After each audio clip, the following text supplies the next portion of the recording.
House of Commons now has been ground to a halt for over 2 weeks because the Liberal government refuses to comply with an order of this House to permit the distribution of the documents concerning a $400 million scandal, a corruption scandal. This is heights that we have not seen in quite some time, a scandal of quite epic proportions. And the Liberals have gone to extraordinary lengths to ensure that the public, that the RCMP, that this House does not gain access to the critical documents that would show what really went on in this so-called green slush fund scandal, which I will get into momentarily.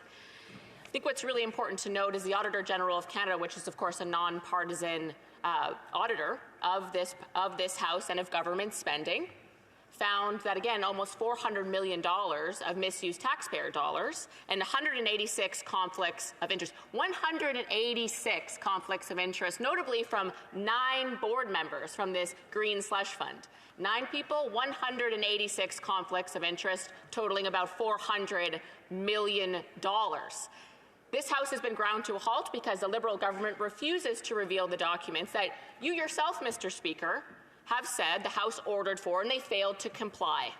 And they have used a whole magnitude of different excuses. In fact, they can't quite seem to get their story straight of why they don't want to give those documents to Parliament as it's ordered, and we will get into that as well, sir.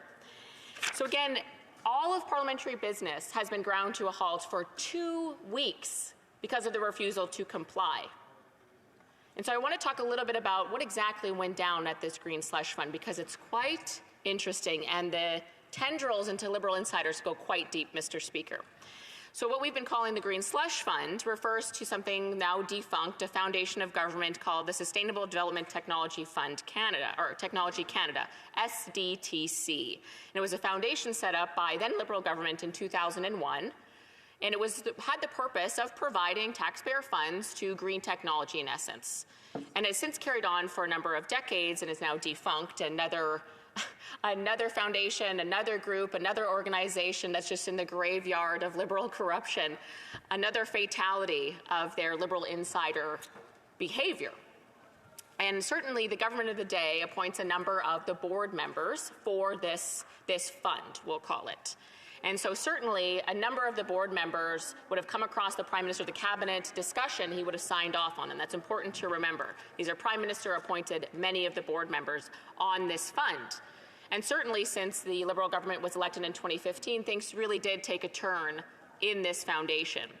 And as I said, the Auditor General of Canada found the Liberal government turned this foundation into what is in essence a slush fund, where Liberal appointed insiders to the board funneled money to the tune of hundreds of millions of dollars to their own companies. To their own companies. Liberal appointed board members funneled money into their own pockets. That's what we're talking about, to the tune of $400 million, with 186 conflicts of interest proven by the Auditor General.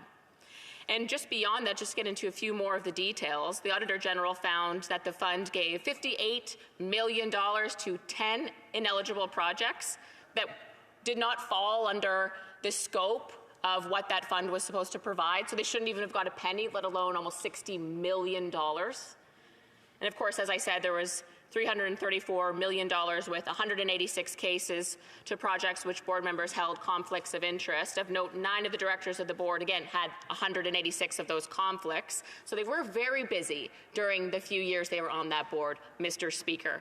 And again, $58 million of projects went to projects without ensuring contribution agreements were made. So there was just, not only was there conflicts of interest, but they weren't even doing their due diligence on the ones that weren't enriching themselves.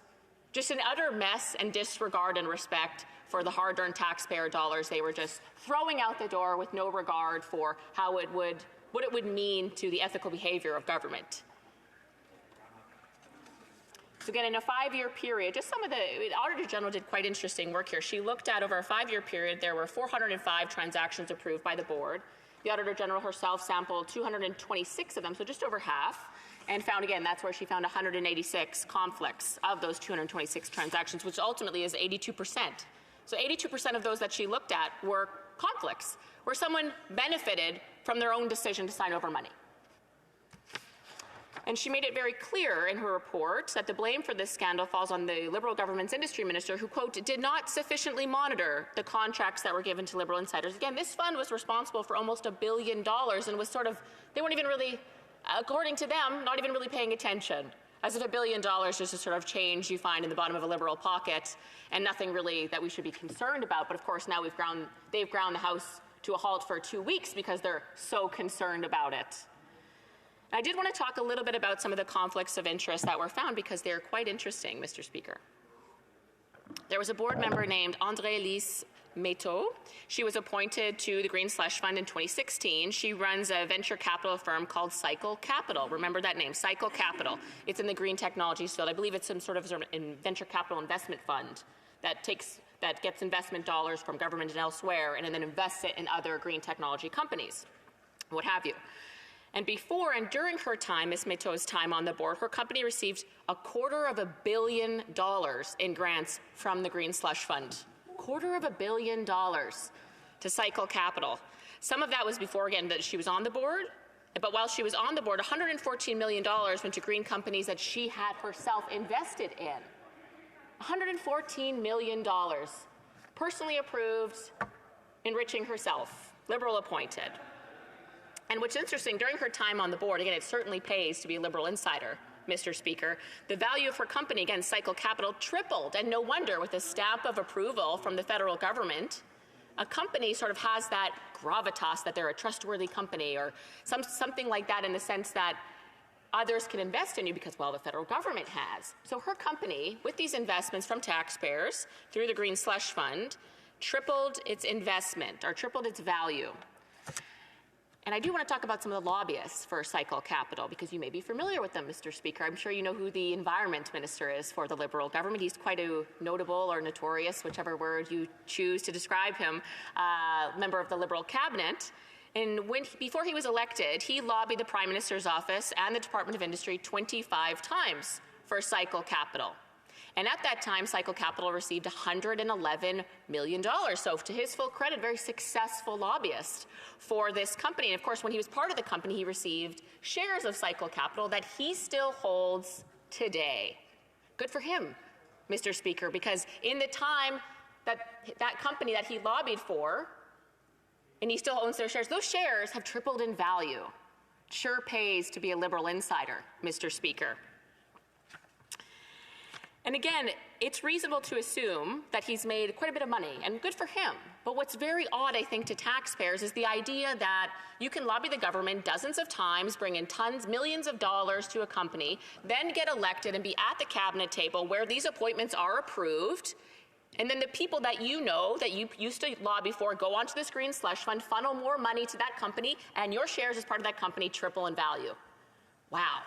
I don't know about you, Mr. Speaker, but if any of the Canadians watching or Quebecois watching are thinking how they can get ahead in this economy, all they have to do is start a tech company and get hundreds of millions of dollars from the Liberal government, so long as they're a Liberal insider. I think we're all in the wrong business if we wanted to get ahead in this country under Liberals, because they're doing a very good job lining their own pockets.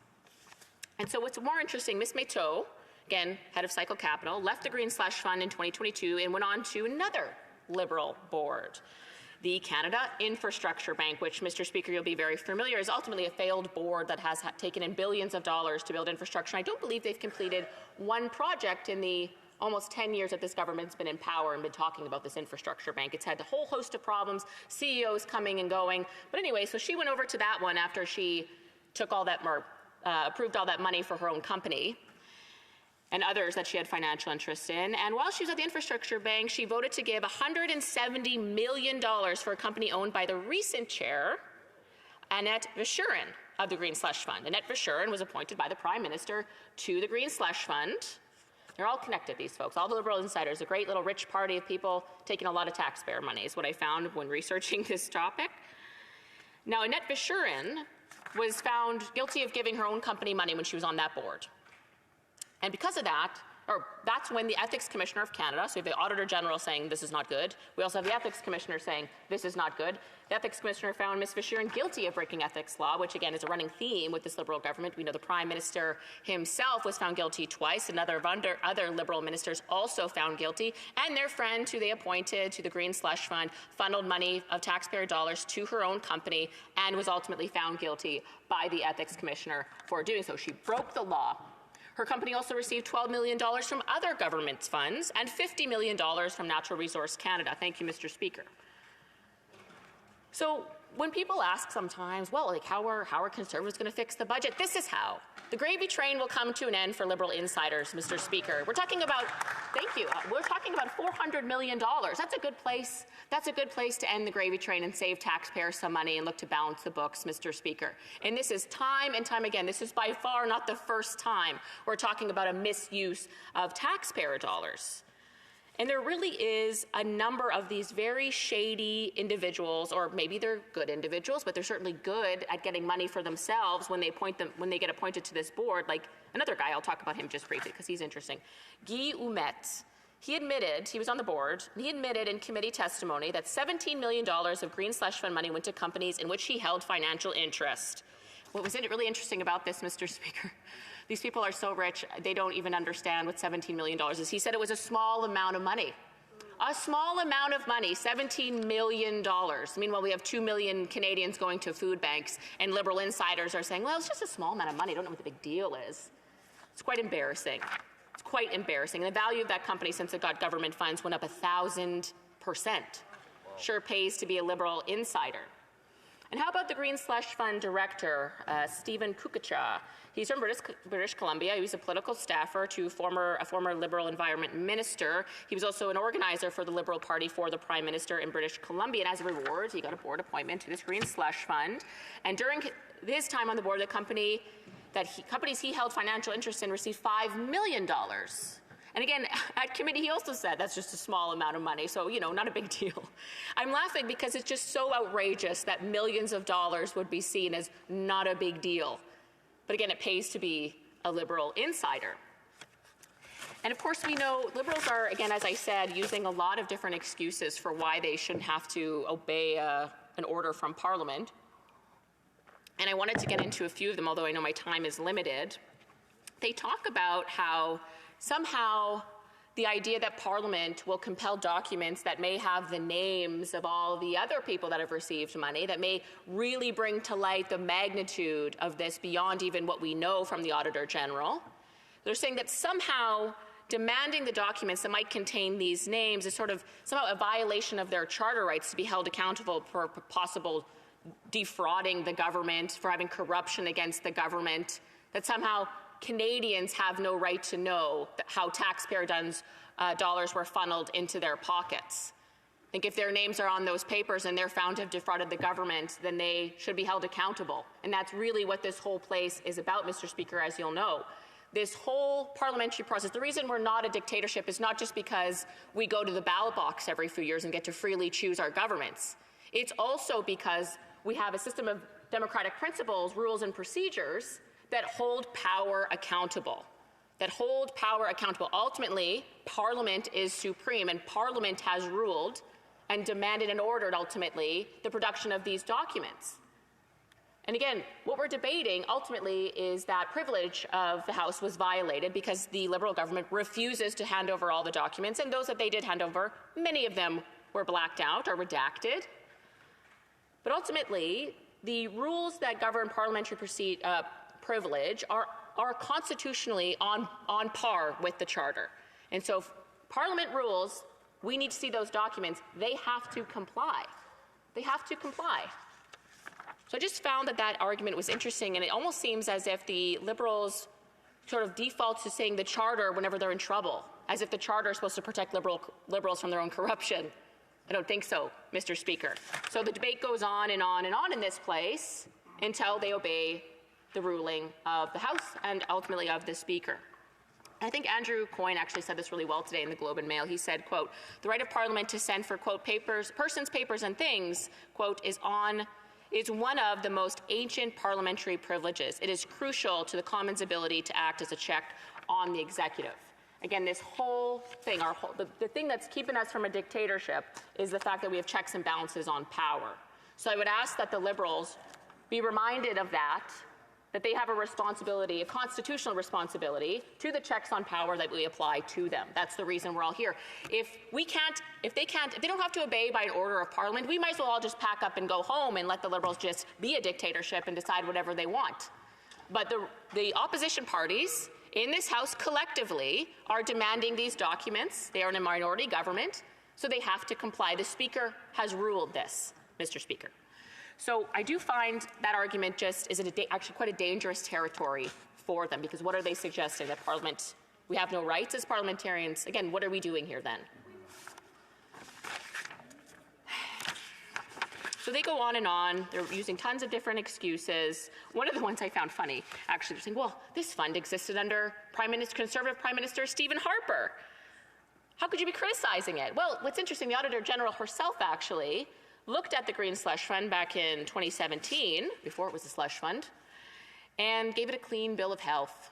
So under Harper, it was well managed. Wow. But as soon as Liberals started to appoint the board members, that's when it went downhill. That's when Annette Verschuren, Ms. Verschuren, came into the picture and funneled money to herself and was found guilty of violating ethics law, a running theme. And I wanted to talk a little bit about how, just to conclude, how the Liberals really don't have a leg to stand on in this. If this was the first time, even if it was the first time, it's unbelievable that we're talking about $400 million and they somehow don't have to give up the documents that Parliament has ordered. But it is not the first time. This is a running pattern in the last 9 years. I'd like to talk about a few of those other instances. We'll remember, it was right when I was first elected, it was the We Charity scandal. Do you remember that, Mr. Speaker? It feels like a very long time ago. But that was a $1 billion scandal, where Liberals looked to give $1 billion taxpayer dollars to this, what was found to be quite a slimy organization, that prior to getting that $1 billion, they promoted the Liberals at length, particularly the Trudeau family. They paid them money for various appearances. And the former finance minister, Bill Morneau, was given a free trip. I think his daughter received some sort of benefit. So a very tight-knit, very almost fangirl-level organization to the Trudeau family was given $1 billion. And of course, that got so heated that summer that, did they not prorogue Parliament? I think they did. Yeah, they prorogued Parliament just to avoid. So, maybe that's coming. Watch for that, Mr. Speaker. If they prorogue Parliament, then you know we almost got them on something of true corruption here, because it happened back in 2020. And then the following summer, in 2021, we had the Winnipeg lab documents. For the first time in I think it was a century, there was an individual who came to the bar, was called to the bar, because Liberals were so desperate to avoid revealing the Winnipeg lab documents. Again, there was the two scientists from the Chinese Communist Party working in a Winnipeg lab, a high-ranking Winnipeg lab, looked to be taking very, very secret information from Canada, were marched out of that building, and there were all these documents about it. They were so desperate to stop the public from finding out, they called a snap election, Mr. Speaker.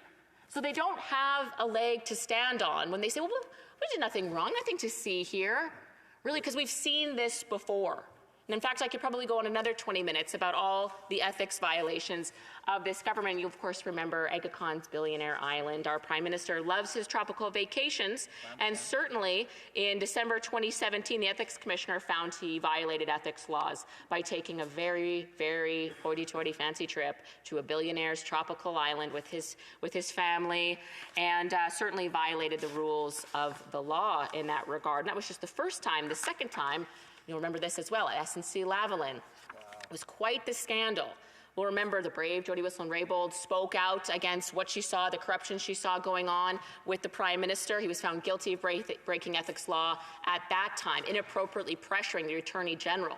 Very serious matter, Mr. Speaker. And in fact, the election that came a few months later was when he lost his majority and never recovered. So the public has been really starting to see what's going on here. And I just wanted to conclude on something. We talk about 400 billion, 400 million, all these big numbers, but what does that really mean to an individual person? I have a difficult time understanding even how much $1 billion is. It's just such a shockingly high number. But if you look at it, the average Canadian family, or the average Canadian earns about $58,000 a year. Some more, some less, but the average is about $58,000. So if you have a two-parent household with two average incomes, that family pays on average about $18,000 of federal income tax. They work months out of the year away from their families. They have to deal with office politics, all kinds of things to go to work. We've got to pay our bills and support the public services. So they pay about $18,000 in federal taxes. Do you know how many families had to work an entire year to pay federal income tax so that Liberal insiders can enrich themselves with $390 million? 22,000 Canadian families had to work their butts off so Liberals can line their own pockets, Mr. Speaker. It's unacceptable, and we're going to hold them accountable for it.